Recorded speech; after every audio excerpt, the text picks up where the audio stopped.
And for our final story, we head to Mali, where civilians have been rejoicing as fuel returns to the capital after a terrorist blockade in the landlocked country.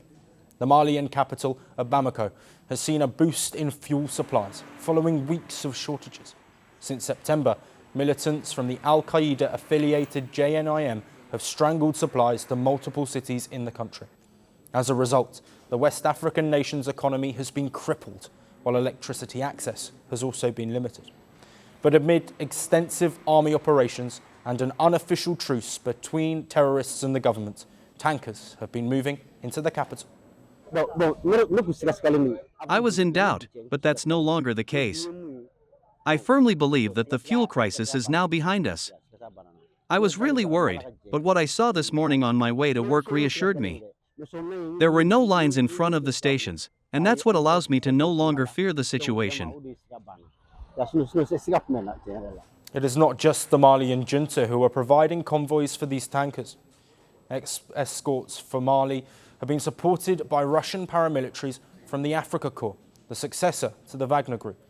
Some fuel tankers have arrived under army escort from Niger, a nation also under junta rule and allied with the Malian administration. And Malian authorities widely report the arrival of dozens of tankers escorted by the Nigerian army. Now, to the matter of an unofficial truce between the government and terrorists carrying out the blockade. The arrangement was reportedly negotiated during the release of an Emirati hostage by JNIM for a record $50 million sum. However, it is understood that this truce is about to expire. Residents have voiced concern over the situation, but remain confident that things can improve.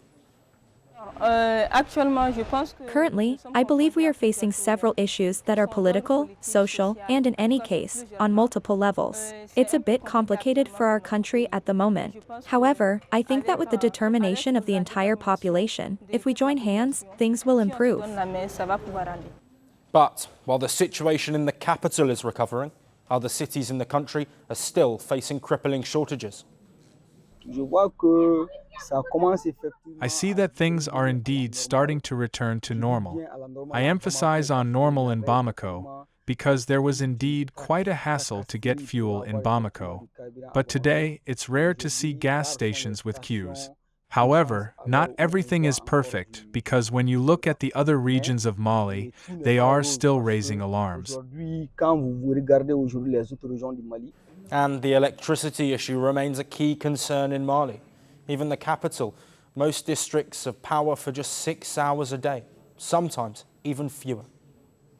So as optimism returns for some Malians who have been in the grips of a fuel crisis, those living outside of Bamako still face times of extreme uncertainty.